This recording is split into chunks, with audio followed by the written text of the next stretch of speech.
السلام علیکم۔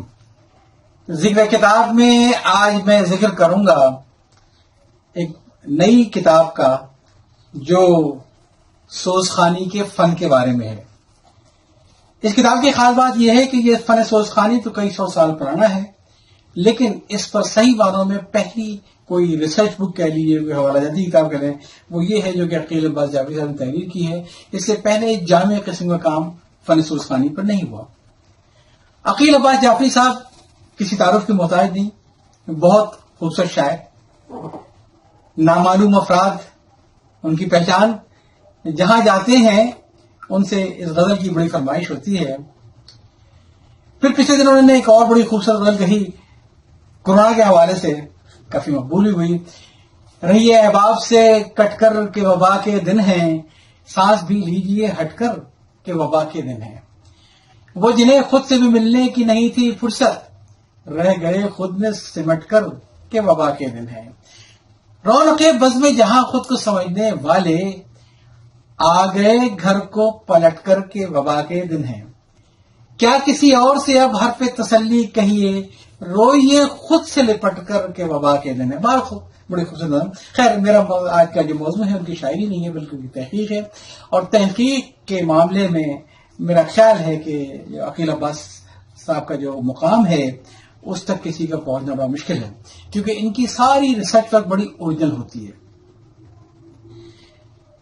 انہوں نے جو شہرت پائی تھی، یوں تو یہ کوئز کے اوپر اور کافی چیزوں میں لکھتے رہے ہیں، جنہوں نے جو شہرت پائی تھی وہ 1993 میں پائی تھی اپنی کتاب پاکستان کے سیاسی وڈیرے سے، بلکہ یہ وہ کتاب تھی جس نے یہ اصطلاح متعارف کروائی پاکستان کی سیاست میں سیاسی وڈیرے کی۔ بڑی کمپریہنسو کتاب، جتنے خان باتیں ہیں چاروں صوبوں کے۔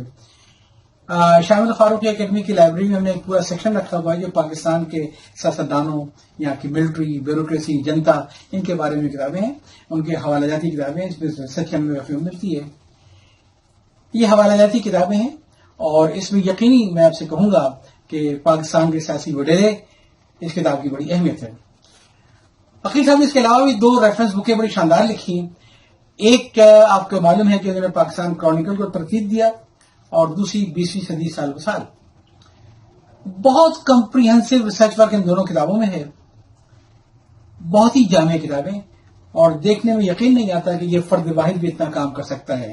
اچھا، خیال یہ رہے کہ ان کا جو ٹارگٹ جو پیریڈ ہے اس میں یہ نیٹ ورک کا وجود نہیں تھا۔ آج تو ماشاءاللہ گوگل کے ذریعے ہر آدمی ریسرچر بن جاتا ہے، لیکن عقیل صاحب نے تو پوری صدی کو کور کیا ہے جو اس کی کوریج نیٹ پہ اویلیبل نہیں ہے۔ یہ اوریجنل ریسرچ ورک کرتے ہیں، اور میں آپ کو یہ بتا دوں کہ ان کی یہ دونوں کتابیں ہماری لائبریری موجود ہیں تمام ریفرنس کتابوں کے ساتھ، اور اس کتابوں کو خریدنے کے لیے ان کی کرونیکل کی پرائس 5,000 روپے ہے، 20ویں صدی کی پرائس 2,500 روپے ہے، لیکن میں سمجھتا ہوں کہ 7,500 روپے کی انویسٹمنٹ ورتھ اٹ ہے، کیونکہ انویسٹمنٹ ہے یہ مستقبل کی نسل کے لیے۔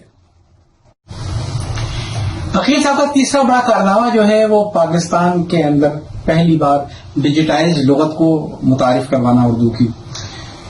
اس لغت کے اوپر تو سالہ سال کام ہوتا رہا، بہت لوگوں نے محنت کی، بڑے اخراجات ہوئے سرکاری، تب یہ لغت تیار ہوئی۔ لیکن آپ جب 2016 سے لے کر 2019 کے درمیان اردو لغت کے مدیر اعلیٰ بنے تو آپ نے جو کمال کر دیا وہ یہ کہ اس کو ڈیجیٹائز کروا دیا۔ شاید لفظ ڈیجیٹائز کروانے سے آپ کو اس کی اہمیت معلوم نہ ہو سکے۔ پہلی بات تو یہ ہے کہ 22 جلدوں پر مشتمل یہ لغت، اس کی قیمت 50,000 روپے سے زیادہ ہے۔ اچھا، قیمت سے زیادہ ایک مسئلہ اور بھی ہے، کیونکہ ہماری لائبریری کتاب موجود ہے کہ اس کتاب کو رکھنے کے لیے 4 رننگ فٹ کی اسپیس چاہیے، تب یہ 22 جلدیں کھڑی ہوتی ہیں۔ ہمارے پاس اسپیس کا بڑا مسئلہ ہے کتابیں رکھنے کے لیے، تو یہ بھی مسئلہ ہے۔ عقیل صاحب نے اپنے مختصر سے دور میں جو کمال کیا ہے وہ یہ کہ سب کو ڈیجیٹائز کر دیا ہے، اور نہ صرف کہ ڈیجیٹائز کر دیا بلکہ اس کو فری آف کاسٹ کروا دیا۔ اب آپ اپنے انٹرنیٹ پہ یہ 22 کی 22 جلدیں دیکھ سکتے ہیں۔ اب آپ اپنے موبائل فون کے اوپر چاہیں تو اس ایپ کو اپلوڈ کر لیں، آپ کو ان 22 جلدوں پہ 50,000 روپے خرچ کرنے کی کوئی ضرورت نہیں ہے۔ تو چلیے، یہ تو ذکر ہوا عقیل عباس جعفری صاحب کا۔ اب میں آتا ہوں سیدھے اس کتاب کے اوپر جو سوزخانی کے فن کے بارے میں ہے۔ فن تو یہ صدیوں پرانا ہے، لیکن اس کو ارتقا کیسے ہوا، اس کی تاریخ کیا ہے، اس کے اصول کیا ہیں، اس پر آج تک جستا مضامین ادھر ادھر تو پائے جاتے تھے، لیکن کوئی جامع حوالیاتی کتاب یہ عقیل صاحبی کے حصے میں آئی کہ انہوں نے مرتب کی. اس سے پہلے اتنی کوئی کمپریہنسو کتاب مرتب نہیں کی گئی فن سوز خوانی کے اوپر. جب یہ کتاب آئی تو پھر میں نے اس کو ایک ہی نشر سے پورا پڑھ کے ختم کیا. بڑی دلچسپ کتاب لگی مجھے. میں نے عقیل عباس صاحب سے رابطہ کیا اور میں نے کہا کہ جناب یہ آپ نے سارے سوز خوانوں کا ذکر کیا اور اس میں آپ نے ان کا ذکر نہیں کیا ناصر جہاں صاحب کا گھبرائے گی زینب, کیونکہ یہ تو میرا پسندیدہ ان کا وہ تھا کلام جو میں ہمیشہ کئی سال سنتا آ رہا ہوں, 25-30 سال سے میں سنا ہے ہر محرم میں, وہ نہ نہیں آیا ہے. تو عقیل صاحب کا جواب یہ آیا میرے پاس کہ بھائی وہ سوز نہیں ہے, وہ نوحہ ہے. جو گھبرائے گی زینب وہ نوحہ ہے, وہ سوز نہیں ہے, وہ نوحہ ہے. اور وہ لکھنؤ کا بہت قدیم نوحہ ہے اور چنو لال دلگیر کا لکھا ہوا. ناصر جہاں نے جو جس انداز میں پڑھا یہ کنچن بیگم کا اسٹائل ہے اور کنچن بیگم کی ریکارڈنگ بھی موجود ہے ہمارے پاس. مجھے یہ باریکی نہیں معلوم تھی, میں تو پرسوز آوازی کو سوز خوانی سمجھتا تھا, لیکن پھر اس کتاب کو پڑھ کے انداز لگا کہ سوز میں اور نوحے میں کتنا فرق ہے. آپ نے سوز خوانی کی تاریخ بتائی کہ یہ کس طریقے سے یہ ہمارے ہاں وجود میں آئی, اور بنیادی طور پہ بتاتے ہیں کہ بھئی مرثیہ جو ہے وہ تحت اللفظ ہوتا ہے, لیکن سوز کے اندر ایک غنائیت پائی جاتی ہے.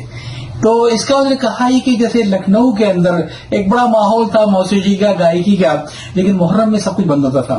یہ وہاں سے پھر ابتدا ہوئی کہ جو لوگ فارغ بیٹھے ہیں تو انہوں نے پھر اس کو مختلف لہر میں لے کر آئے تحت اللفظ سے, اور اس طریقے سے یہ سوز خوانی کا آغاز ہوا. آپ اس کتاب میں لکھتے ہیں کہ جناب 73 راگ پائے جاتے تھے, اور سوز خوانوں کا کمال یہ تھا کہ انہوں نے ہر راگ میں کوئی سوز سنایا لوگوں کو. میرے لیے تو یہی بات بڑی حیران کن تھی کہ 73 راگ ہوتے ہیں, میرے علم میں نہیں تھا, لیکن عقیل صاحب نے 73 کے 73 راگوں کا نام بھی دیے اور اس کتاب میں مثالیں بھی دی کہ کس راگ کے اوپر کون سا نوحہ بنا. اور وجہ یہ ہے کہ جو رات گئے جو نوحہ پڑا جائے گا تو رات کا راگ کوئی اور ہے, اور شام کے جو نوحہ پڑا جائے گا تو شام کا راگ کوئی اور ہے. ہر وقت کے لحاظ سے, ہر راگ کے لحاظ سے یہ مثالیں آپ کو اس میں ملیں گی. بڑی دلچسپ باتیں ہیں اس میں. جو انہوں نے ایک خاص چیز کی ہے وہ یہ ہے کہ اس کو ہر لحاظ سے ایک کمپریہنسو مرتب کر دیا. کتاب کے آخر میں میں نے کتابیات پوری دی تھی کہ میں نے کہاں سے حوالے لیے ہیں, اور تقریباً 14 ابواب میں اس کتاب کو انہوں نے تقسیم کیا ہے, جس میں انہوں نے بتایا کہ اس کا سوز خوانی کا انہوں نے تعارف کروایا ہے, اس کے ابتدائی خط و خال کیا تھے, اس کے ابتدائی اساتذہ کون کون سے تھے, اس کے عناصر کون سے تھے, حروف و صورت کیا ہوا کرتی تھی سوز خوانی کی, اور اس کے مقبول ترین شعراء کون سے تھے, کون کون سے دبستان تھے ہندوستان کے سوز خوانی میں کافی کمال رکھتے تھے, اور پاکستان میں سوز خوانی کا آغاز کیسے ہوا, ارتقا کیسے ہوا, پاکستان میں دبستان کون کون سے سوز خوانی کے, سوز خوانی میں خواتین کا کیا مقام رہا ہے, سوز خوانی کے اوپر اچھی کتابیں کون کون سی موجود ہیں, اور اصطلاحات کیا ہیں. اب ہمارے ایسا آدمی تو سوز میں نوحے میں فرق نہ کر پائے, لیکن عقیل صاحب نے اس کتاب میں تمام اصطلاحات کو سمجھایا ہے. آکار کیا ہے, بازو کیا ہے, بندش کیا ہے, بستہ, بیاض, تکیہ, جماعت, دنگل, ربائی, زمزمہ, سلام, سوز خواں, صاحب بستہ, کنگری, مرثیہ چننا, مرثیہ خواں, مرکی, یہ ساری کی ساری صرف اور صرف سوز خوانی سے وابستہ اصطلاحات ہیں جس کا انہوں نے ذکر کیا ہے.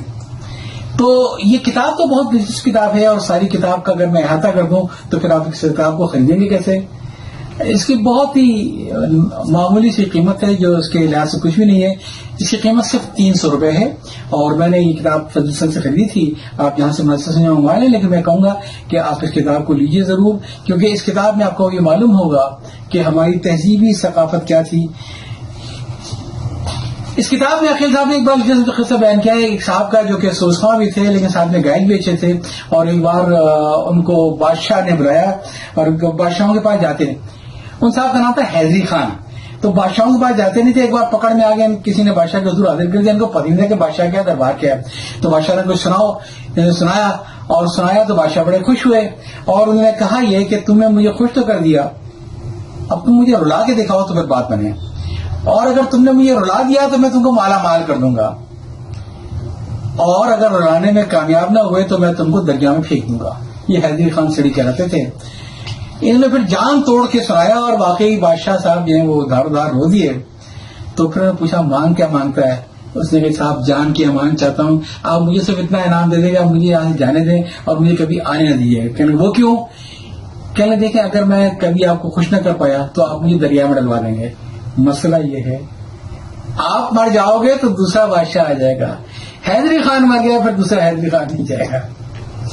تو اچھی دلچسپ کتاب ہے، آپ اس کو پڑھیں گے تو آپ کو لطف آئے گا. اجازت چاہتا ہوں، اللہ حافظ.